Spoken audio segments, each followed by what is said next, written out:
My name is Isabella, and I'm 26 years old. I live in Seattle, Washington, in a modest three-bedroom house with my parents, Carmen and Diego, and my younger sister, Valeria, who's 22.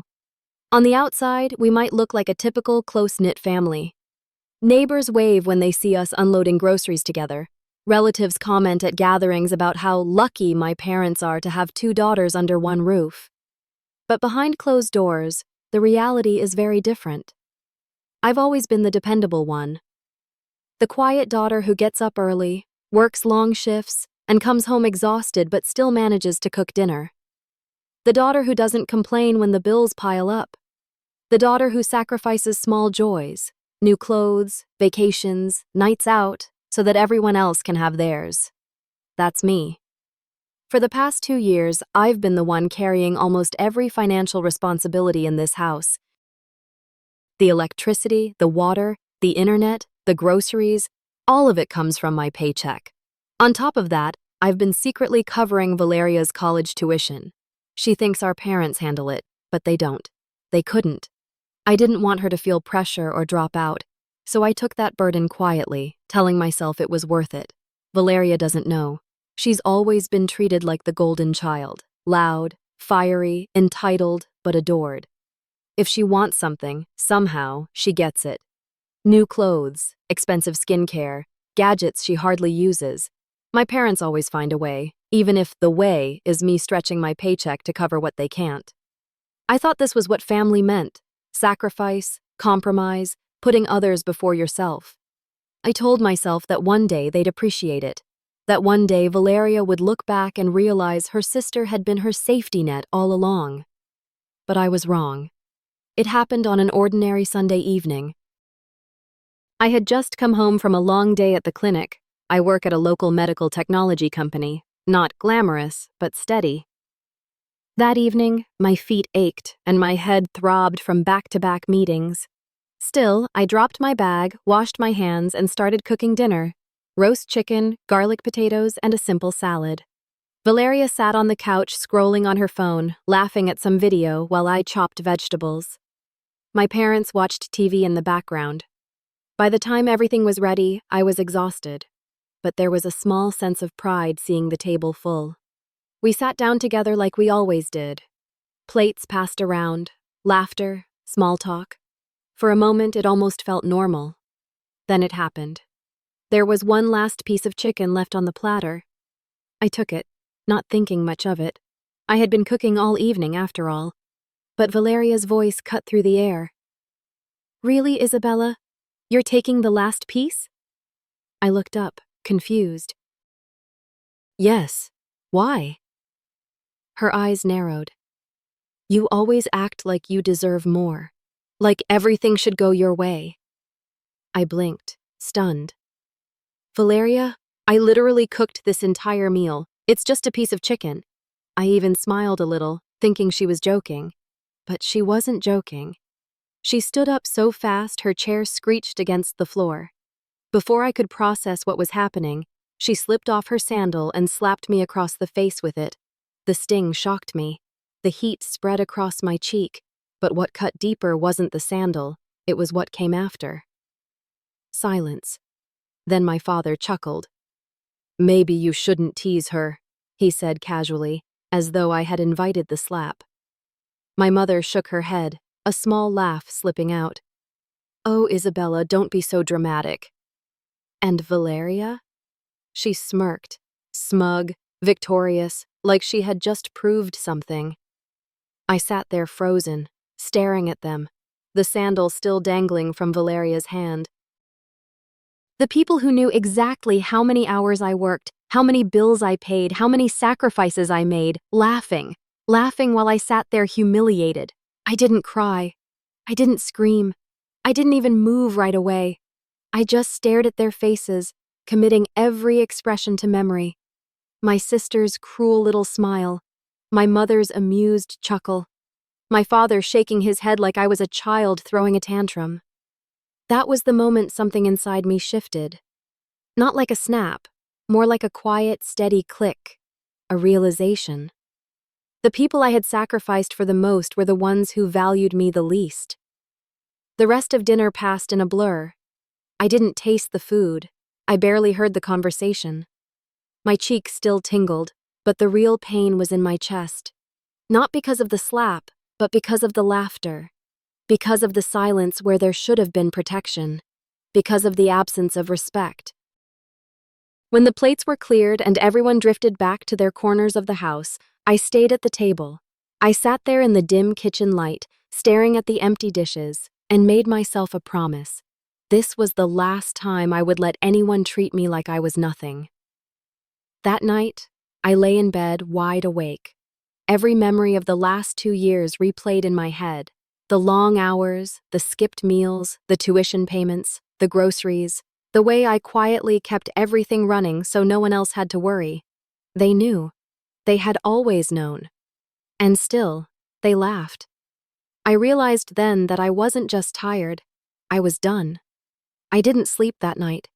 I lay in bed staring at the ceiling, the faint hum of the refrigerator in the kitchen, the only sound in the house. Every time I closed my eyes, I saw it again. The sandal flying through the air, the sting on my cheek, the laughter that followed. But the more I replayed it, the less I felt anger. Instead, a strange calm washed over me. The kind of calm that comes when you know a storm is ending, not outside, but inside yourself. By morning, I had made my decision. I got up early, before anyone else stirred. The sky outside was gray, Seattle's usual morning drizzle tapping against the window. I brewed coffee, the smell filling the kitchen. For once, I didn't make breakfast for everyone else. I poured myself a cup, sat down at the dining table, and opened my laptop. One by one, I logged into the accounts. The tuition portal for Washington State University, where Valeria was enrolled. My name was there, listed as the primary sponsor. I hovered over the Cancel Autopay button, my finger trembling. For 2 years, I had been the one ensuring her classes continued. Her future stayed intact. She had no idea. But last night had shown me the truth. My sacrifice meant nothing to her. Click. Autopay canceled. Next, the utilities. Electricity, water, internet, all under my name, all billed to my account. Each login felt like a quiet confession. Yes, Isabella, you've been carrying this house all along. Yes, they let you. Yes, they knew. And now, no more. I removed my payment methods, shut down autopay, and printed the receipts. Piles of them. Evidence of every month I had single-handedly kept the lights on. I stacked them neatly, placed them in a large envelope, and scribbled a note on the front. Here's a breakdown of everything I've been paying. You knew this and still chose to humiliate me. From now on, take care of yourselves. Isabella. I left the envelope in the center of the kitchen counter where no one could miss it. Then I went to my room. Packing felt surreal.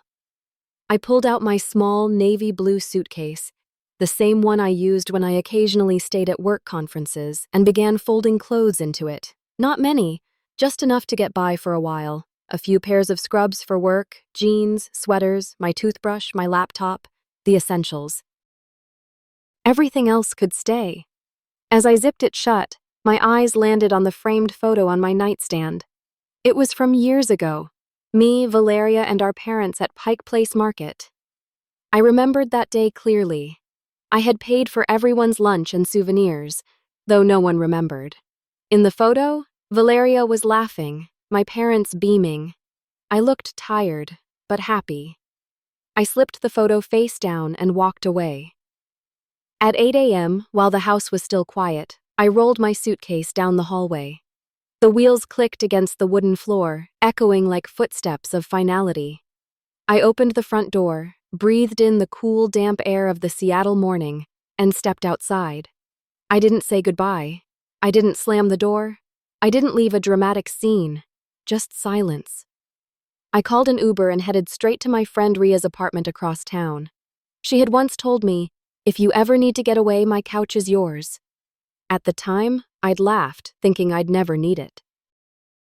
But now, standing at her doorstep with a suitcase in hand and exhaustion etched into my bones, I realized those words had been a lifeline I didn't know I'd grab. When Ria opened the door, she froze. "Isa, what happened?" I didn't answer right away. Instead, I handed her the envelope of printed receipts. She flipped through them, her eyes widening with each page. "You've been paying all of this? For years?" I nodded. My throat felt tight. "And last night, Valeria slapped me across the face with a sandal over a piece of chicken." My parents laughed. Ria's jaw clenched. She reached out and pulled me into a hug. No more questions asked. That night, I slept on her couch. It wasn't glamorous, but it was warm, safe, and, most importantly, peaceful. No silent judgment, no unspoken debts, just quiet. The next morning, my phone buzzed nonstop. Missed calls from Mom, texts from Valeria, angry messages from my dad. "What the hell did you do?"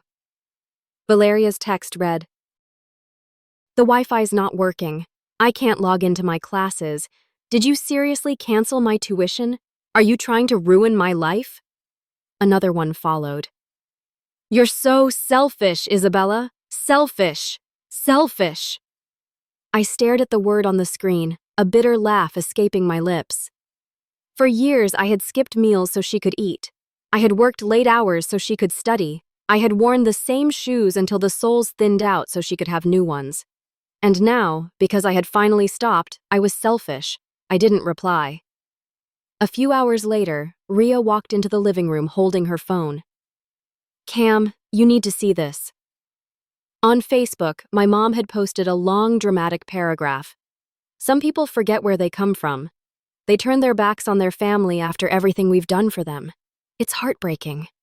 I stared at the screen, disbelief bubbling into something close to amusement. Everything they'd done for me, I was the one who had kept the lights on. I was the one who had ensured Valeria stayed in school. And now that I had stepped away, they painted me as the villain. I didn't comment. I didn't defend myself. Instead, I made a quiet decision. If they wanted to play the victim publicly, maybe it was time the truth came to light. That evening, with Ria by my side, I opened my laptop and started typing. Not a rant, not an attack, just the truth. I was slapped across the face with a sandal during dinner. My parents laughed.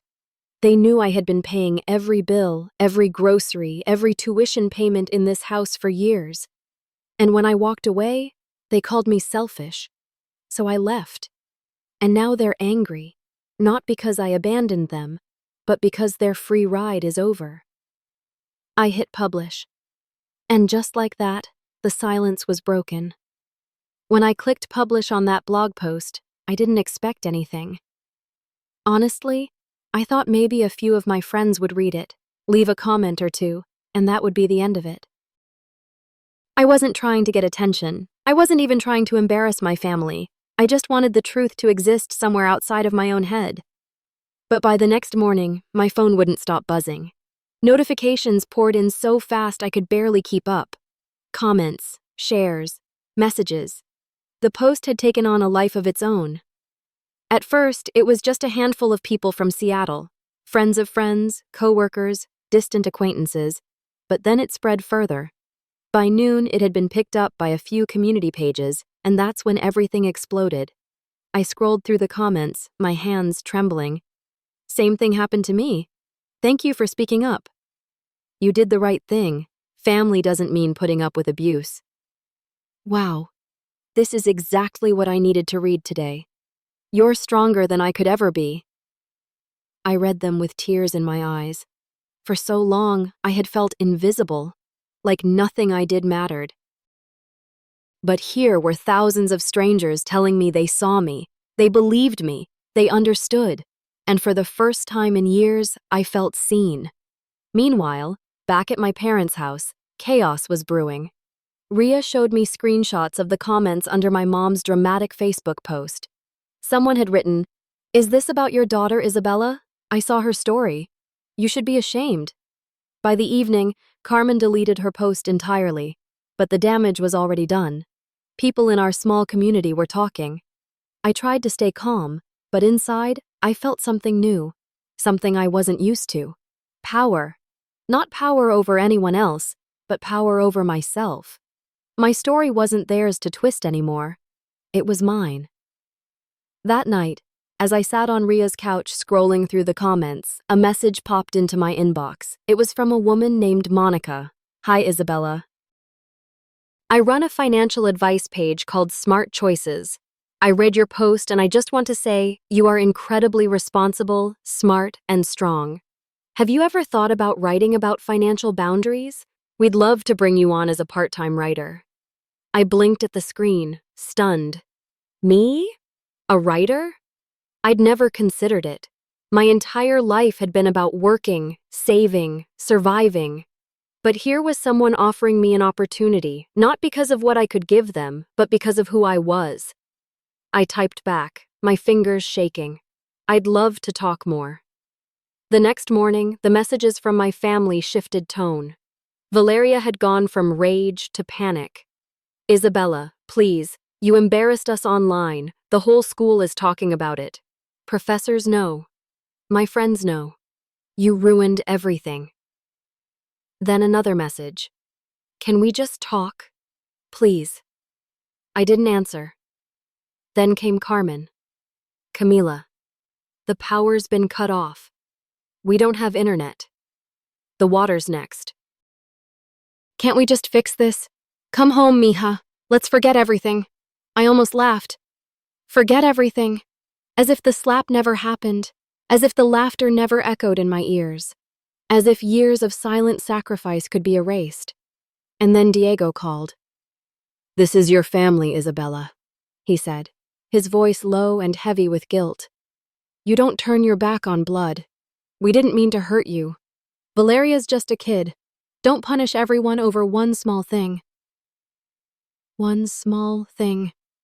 I almost dropped the phone. You laughed when your daughter was slapped across the face, I said quietly.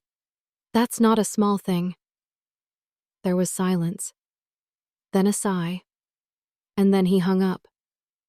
That night, as I sat at Ria's kitchen table working on a draft for Monica's website, another message appeared. This time, it was a voice note from Valeria. I hesitated before pressing play. Her voice came through shaky, not arrogant for once. I'm sorry, Isa. Okay? I shouldn't have done that. I didn't know you were paying for everything. I thought Mom and Dad were. I guess I took it all for granted. I was angry and stupid. You didn't deserve that. Any of it. I listened to it twice. 3 times. My chest felt tight. For the first time, Valeria sounded sincere. But then I remembered the sting of the sandal, the laughter, the years of disrespect. I typed one sentence back. It's not about the money anymore. It's about respect. And I'm finally choosing myself. Then I put the phone down. The next few days felt different, lighter. For once, I wasn't waiting for their approval or bracing for their criticism. I was building something of my own. Monica and I had our first call. She was warm, encouraging, and excited. You don't just have financial discipline, Isabella, she said. You have a voice people want to hear. You can help others set boundaries like you finally did. I smiled, a real one this time. For the first time, I believed it. Back at my parents' house, things were unraveling fast. The lights went out when the unpaid electric bill finally caught up. The water bill piled up, and soon they had no running water. Neighbors whispered about how the once responsible family was falling apart. And Valeria, well, the university portal eventually locked her out completely. No tuition, no classes. Meanwhile, I was thriving quietly in Ria's spare room. I set up a small desk, worked on writing assignments, and poured my energy into something new. Every word I typed felt like a step away from the version of me that used to carry everyone else's weight. One evening, Ria walked in holding her phone. Isa, you won't believe this, she said with a grin. A podcast wants to interview you about your story. My first reaction was fear. Share everything publicly. Let strangers hear my voice. But then I thought about it. For years, my silence had been their shield. Now, my voice was my freedom. Let's do it, I said, because this time I wasn't going to stay silent. The day of the podcast interview, I woke up with a knot in my stomach. My palms were sweaty, my thoughts racing. For years, my silence had been my shield. I had endured, swallowed my pain, and let them laugh. Now, I was about to do the opposite. I was about to speak. The podcast was hosted by a woman named Leah, someone known for highlighting real stories of resilience. Her studio was in a modest space downtown, not far from Pike Place Market. Rhea insisted on driving me there, squeezing my hand before I walked inside.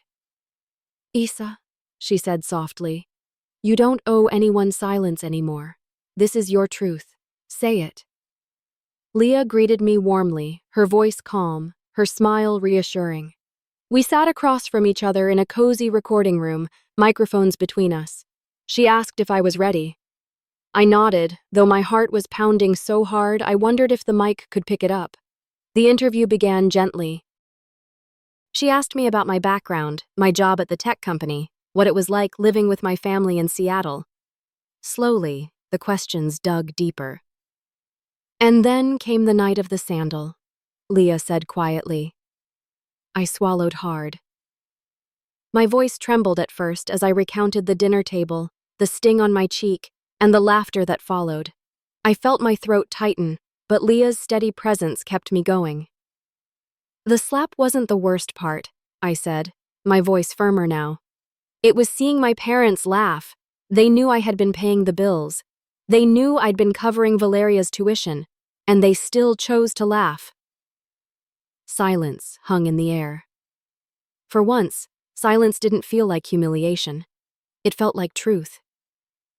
I spoke about everything, the sacrifices I'd made, the way my family depended on me while pretending they didn't, the way they called me selfish when I finally stopped.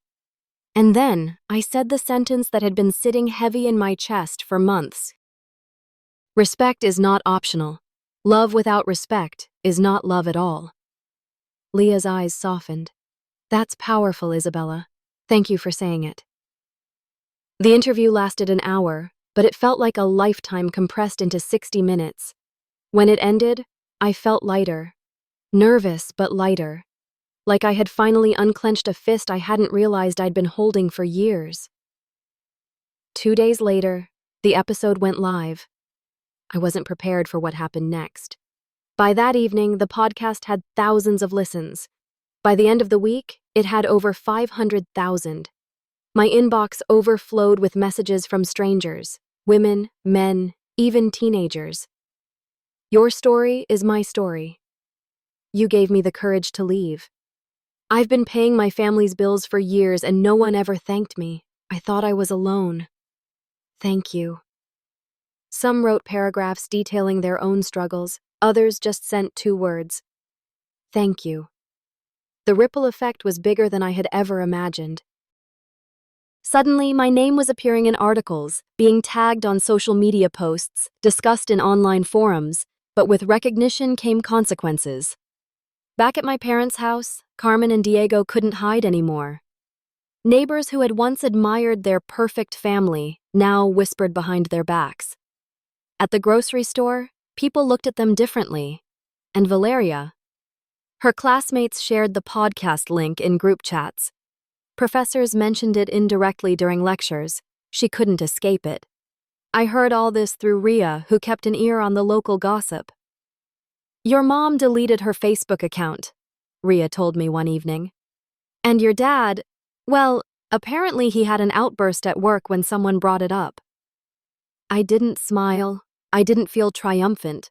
I just felt steady. For once, the burden wasn't on me. Meanwhile, new doors opened. A financial app reached out, asking if I'd like to collaborate on a campaign about financial independence for women. Another company wanted me to write a series about setting boundaries with toxic families. At first, I hesitated. Who was I to give advice? But then I thought about the messages in my inbox, the women who said my story gave them strength. Maybe my pain had a purpose after all. I said yes. I registered my own blog, Quiet Strength, and started writing regularly. Stories about budgeting, yes, but also about emotional labor, boundaries, and the hidden weight so many of us carry in silence. Each post drew more readers. The comments poured in. This is exactly what I needed. I'm finally saying no to my brother. I'm finally choosing myself. For the first time, I wasn't just surviving. I was creating something bigger than myself. But my family wasn't finished. One evening, while I was drafting an article, my phone buzzed with a notification. A letter had been delivered to Ria's apartment, this time from a law firm. My father had hired a lawyer to demand that I take down the podcast and blog, claiming it was defamation and public humiliation. I laughed out loud. They wanted to silence me again. But this time, I had proof. I sent my lawyer copies of the receipts, the bank statements, the tuition payments, even the screenshots of Valeria's angry texts. I attached the photos of the Sandal slap aftermath, the red mark on my cheek, the messages that followed. My lawyer sent everything back with one simple note. Truth is not defamation. Within days, their lawyer backed down. And just like that, the roles flipped completely. I wasn't just the daughter they could guilt into silence anymore. I was the woman who had the truth, the evidence, and the courage to speak. The more they tried to stop me, the stronger my platform grew. More podcasts invited me. Local schools asked me to speak about financial responsibility. I even got invited to a women's conference in Portland. The girl who once cried silently in her room was now standing on stages with a microphone, sharing her story with crowds who clapped, nodded, and sometimes cried along with me. And every time I spoke, I repeated the line that had become my anchor. Respect is not optional. Love without respect is not love at all. When the podcast hit 500,000 listens, I knew things would never be the same again, for me or for my family. For the first time in years, I wasn't the quiet daughter they could dismiss. I was a voice, a story, a mirror they couldn't turn away from. And that mirror was now in the hands of strangers, neighbors, co-workers, everyone. It didn't take long for the ripple effect to reach back to our little house in Seattle. Ria came into the living room one morning, phone in hand, her eyes wide. "Isa, have you seen this?" She turned the screen toward me. It was my mother, Carmen, posting in a private Facebook group for our neighborhood. Except it wasn't so private anymore. Screenshots were spreading. She had written, "We are devastated by the lies being spread by someone who should love us. Please pray for our family during this difficult time." For a second, I felt a sting. Lies. I had receipts, documents, bank statements, but then the sting faded. Because this wasn't new. For years, Carmen had been twisting stories to make herself the victim. Now she was just doing it in front of a bigger audience. The difference? This time people weren't buying it. Underneath her post, comments piled up. "I heard the podcast. If even half of that is true, you should be ashamed. Respect your daughter, Carmen. She deserves better. We stand with Isabella." Within hours, my mother deleted her account, but the damage didn't stop there. At Diego's workplace, co-workers whispered. Someone had forwarded the podcast episode link around the office. He was known as the quiet, stern man, the one who always boasted about providing for his family. Now people looked at him differently. His pride, the thing he guarded most, was crumbling. And Valeria, she bore the brunt of it. Her classmates had shared the episode in group chats, some even playing it aloud during study sessions. For once, she wasn't the admired, carefree girl everyone envied.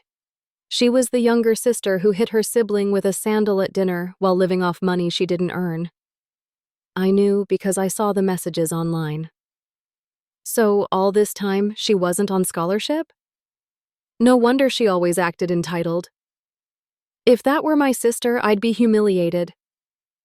Valeria tried to reach out. First with angry texts. You ruined me. You ruined everything. Then with tearful voice notes.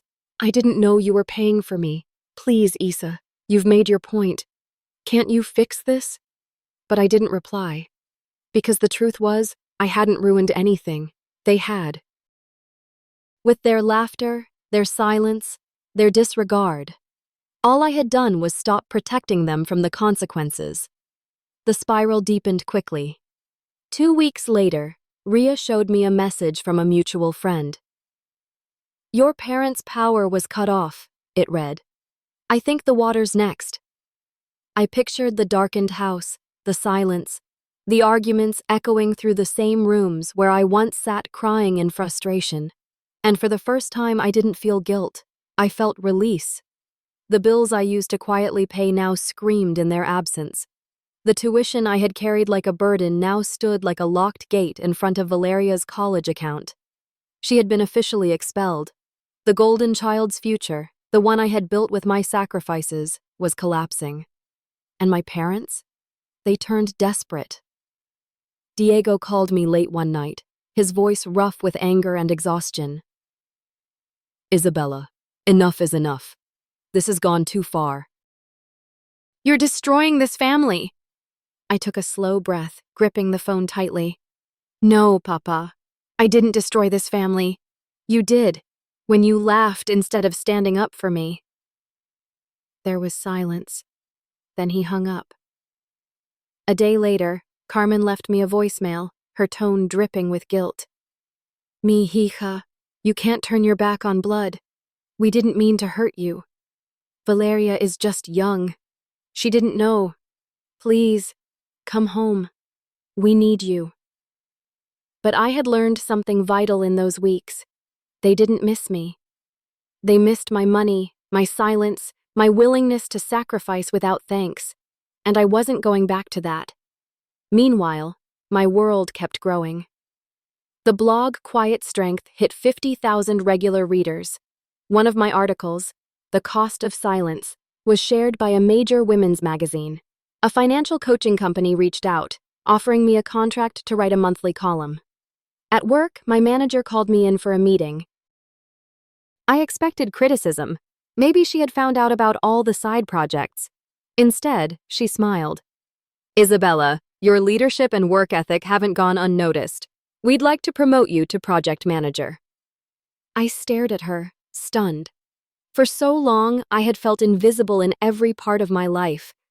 Now, suddenly, people saw me, not for what I could give them, but for who I was.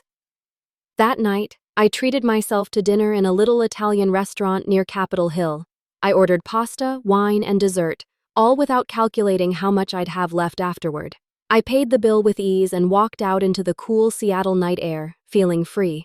Across town, my family was struggling. The power was out. The internet was gone.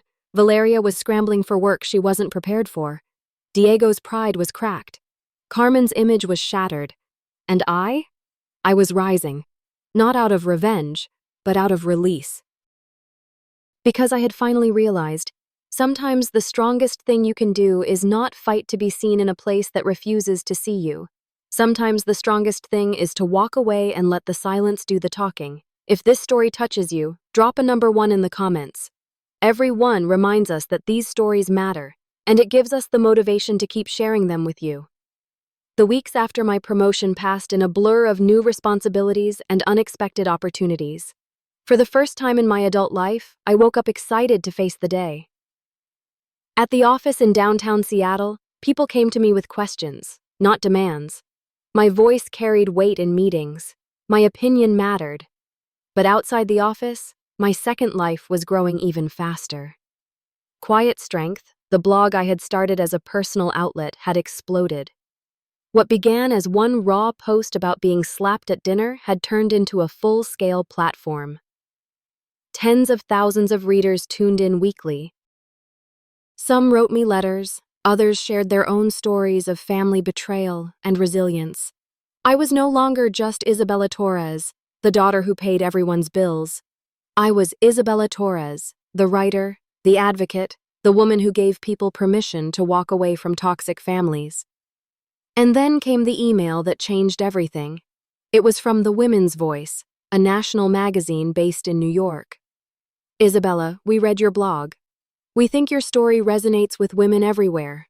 Would you consider writing a feature piece for our October issue? I stared at the screen, my heart racing. This wasn't just a blog anymore. This was national recognition. I said yes. Within a week, I was on a Zoom call with their editorial team. They listened as I recounted the Sandal incident, the laughter, the years of silent sacrifice. When I finished, one editor leaned forward and said, "Isabella, you've turned pain into power." That's what women need to hear. Meanwhile, back in Seattle, my family's world continued to unravel. Valeria had officially dropped out of the University of Washington. She picked up part-time work at a retail store near Pike Place Market, but she wasn't used to showing up on time, taking orders, or living without special treatment. Gossip followed her everywhere. Some customers even recognized her from the viral podcast. She called me one night in tears. "Isa, please, I can't do this. Everyone hates me. I'm not cut out for this kind of life." I listened in silence. Once upon a time, I would have rushed to fix everything, sent money, covered rent, paid tuition again. But those days were gone. "Valeria," I said softly, "this is what real life looks like when no one shields you. Maybe it's time you learn." She sniffled. "So you're just going to let me fail?" I closed my eyes. "No. I'm letting you grow." There's a difference. The call ended with her hanging up, but I didn't feel the sting anymore. I felt steady. Carmen and Diego weren't handling things much better. Without my financial help, their mortgage fell behind. Neighbors noticed the once pristine lawn turning ragged, the lights flickering from late utility payments. My mom stopped attending church gatherings after whispers spread about the daughter who walked away. And Diego, he looked smaller every time I caught sight of him in town.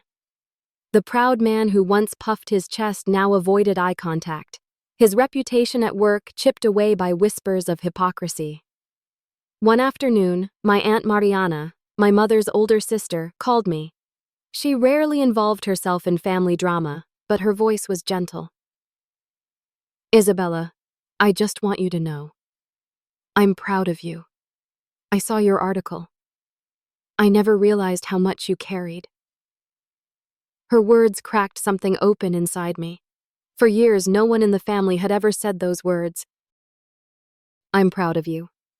Hearing them felt like balm on an old wound. That same evening, Ria and I sat in her living room, scrolling through the latest comments on my newest post. Love without respect is not love. Thousands of women had shared it. One comment stood out. "Your story gave me the courage to move out of a toxic home at 32. Thank you." I turned to Ria, tears in my eyes. I think this is bigger than me." She smiled. "Of course it is. You've become a voice people didn't know they needed." The turning point wasn't just about fame or recognition. It was about realizing that the pain I once thought would destroy me had become a bridge to connect with others. My family's downfall wasn't something I celebrated, but it was no longer my burden. And for the first time in years, I wasn't just surviving. I was building a career, building a platform, building a life where my worth was not tied to sacrifice but to strength. The woman who had once sat in silence after being slapped with a sandal at dinner was gone. In her place stood someone unafraid to speak, unafraid to walk away, and unafraid to rise. And the best part? This was only the beginning. It had been nearly 4 months since I walked out of that little 3-bedroom house in Seattle. 4 months since the sandal slap, the laughter, and the quiet promise I made to myself never to be humiliated again. In those months, my world had transformed. Quiet Strength was now a thriving platform with tens of thousands of readers. My article in The Women's Voice had been shared across multiple states. At work, I had been promoted again, this time to project lead at the tech company. My days were filled with purpose, recognition, and peace. But their world, theirs was crumbling. I hadn't gone looking for updates. But in a small town, word travels fast. A coworker's cousin mentioned seeing my father, Diego, at the grocery store arguing with the cashier because his card kept getting declined. My Aunt Mariana quietly told me Carmen had stopped going to social events because people whispered behind her back.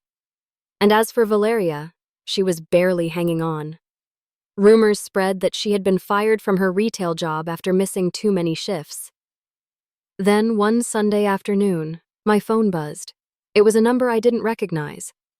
Against my better judgment, I answered. Isabella? The voice was shaky. It was Carmen. My mother. I froze. We hadn't spoken in months. Your father isn't well, she began.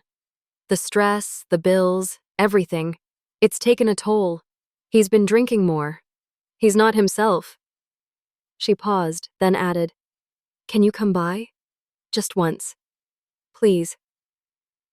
For a long time, I said nothing. Part of me wanted to hang up. But another part, the part that still remembered being a daughter, not just a provider, hesitated. I'll come, I finally said. But only to talk. Nothing more. That Thursday evening, I parked outside the same house I once called home. The yard was overgrown, the paint on the porch chipped, the blinds crooked. It was a far cry from the tidy little place I had once kept afloat with my quiet sacrifices. When I stepped inside, the air felt heavy. Carmen sat stiffly on the couch. Diego was in the armchair, his shoulders slumped, his eyes bloodshot. And Valeria was there too, curled in the corner, scrolling through her phone but looking smaller than I had ever seen her. The silence was suffocating until Diego spoke. Isa, his voice cracked. We didn't realize how much you were doing. I should have stopped it before it got this far. I looked at him, steady but cold. You knew. You both knew. And you still laughed. Carmen flinched, her hands twisting in her lap. I thought you were strong enough to handle it. I thought it was just family banter. I never imagined you'd actually leave. My chest tightened, but my voice stayed calm. That slap wasn't banter. It was humiliation, and your laughter told me exactly where I stood in this family. Valeria finally set her phone down. Her eyes were red. Isa, I'm sorry. Really, I didn't know you were paying my tuition. I didn't know you were keeping this house together. I thought you were just being controlling when you said no. Her words trembled, but I kept my distance. Ignorance doesn't erase disrespect. You broke me down for years without even knowing what I gave up for you. She nodded, tears sliding down her cheeks. I know, and now I'm paying for it. Literally. I've been working at a diner. It's hard, Isa. I finally understand what you carried. For a moment, I felt a pang of something. Pity, maybe. But I pushed it aside. I didn't come here to pick up the pieces, I said firmly. I came to tell you this. I'm not coming back. Not to pay bills. Not to fix things, not to save you. I've built a new life, and I'm not giving that up. Diego looked down at his hands. Carmen whispered, But we're family. I met her eyes. Family without respect isn't family. It's just people sharing a roof. You taught me that the night you laughed. The silence after that was deafening. None of them argued. None of them begged. For once, they just sat with the truth. After a while, I stood. I hope you find your way. I really do. But I'm done being your safety net. Carmen reached out as if to touch my hand, but I stepped back. Valeria whispered a final, I'm sorry, but I didn't reply. As I walked out the door, I expected to feel heavy. Instead, I felt light, strong, free. The confrontation hadn't broken me. It had sealed the chapter shut. That night, as I drove back across the Seattle Bridge, the city lights glittered like tiny promises on the water. I realized something important. I didn't need them to apologize. I didn't need them to change. Because the real change had already happened. It happened in me. The night after I walked out of my parents' house for the final time, I didn't cry. I didn't replay the sandal slap in my head. I didn't even feel anger anymore. I felt free. For the first time, the weight I had carried for years wasn't on my shoulders anymore. At my apartment, I brewed myself a cup of chamomile tea, sat by the window, and watched the city lights. The Seattle skyline glittered against the dark sky, and I realized this view, this life, was mine. Not borrowed, not earned through endless sacrifice for people who never saw me. It was mine, and mine alone. Over the next few weeks, my life settled into a rhythm I had only dreamed of before. Quiet strength continued to grow. I started a weekly newsletter, sharing not just my story but practical advice on setting boundaries and building financial independence. To my surprise, thousands of people subscribed within the first month. Women from across the country wrote to me, "You gave me the courage to finally move out. I stopped letting my brother drain my bank account. Your story made me realize I'm not alone." Every message reminded me that my pain hadn't been wasted. It had become power. At the tech company, I thrived in my new role as project lead. I managed a team, launched new initiatives, and for once, my hard work was recognized openly. Colleagues sought out my input, not because they assumed I could handle things quietly, but because they valued my voice. That difference was everything. One Friday afternoon, my supervisor called me into her office. "Isabella," she said with a smile, "we're nominating you for the Northwest Innovators Award. Your leadership and work ethic have been outstanding. You've built something here that inspires others." I was stunned. Recognition used to feel like a foreign language.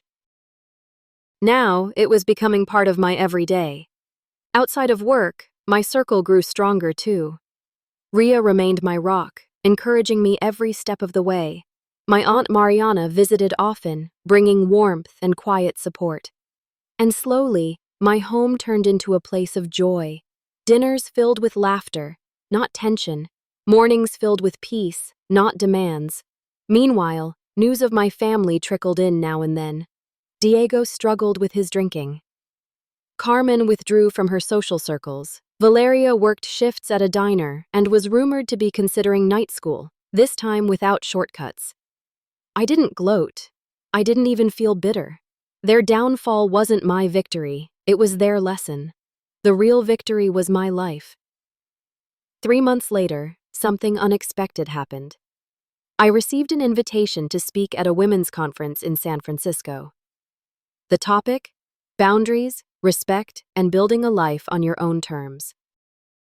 Standing on that stage, facing hundreds of women who came to listen, I shared my story, not as a victim, but as someone who had risen from the fire. "When you give everything to people who don't respect you," I told them, my voice steady, "you're not being strong, you're being silent. And silence only benefits the ones taking advantage of you. Respect is not optional. Love without respect is not love, it's control. And the moment you decide to choose yourself, that's when real love begins." The applause thundered through the room. For the first time, I knew I wasn't just healing myself, I was helping others heal too. When I returned to Seattle, I treated myself to something simple yet symbolic: a new pair of running shoes. Early one Saturday morning, I laced them up and jogged along Lake Union, the crisp air filling my lungs. Each step felt lighter than the last. I wasn't running from anything anymore. I was running toward something, toward the life I had built with my own 2 hands. Later that evening, I wrote myself a letter. "Dear Isabella, you survived what should have broken you. You didn't just endure, you rebuilt. You were never the problem. You were the solution. And now you finally live for yourself. Keep choosing you. Always. I framed it and hung it above my desk, not as a reminder of pain, but as proof of power. Carmen, Diego, and Valeria may one day change. They may not. That was no longer my burden to carry. Because I had already changed. I had already broken free. And as I stood on my balcony that night, watching the Seattle skyline glow, I realized the truth. They thought they could silence me with a slap. But that slap didn't break me. It woke me up. And now I was living a life they could only watch from a distance.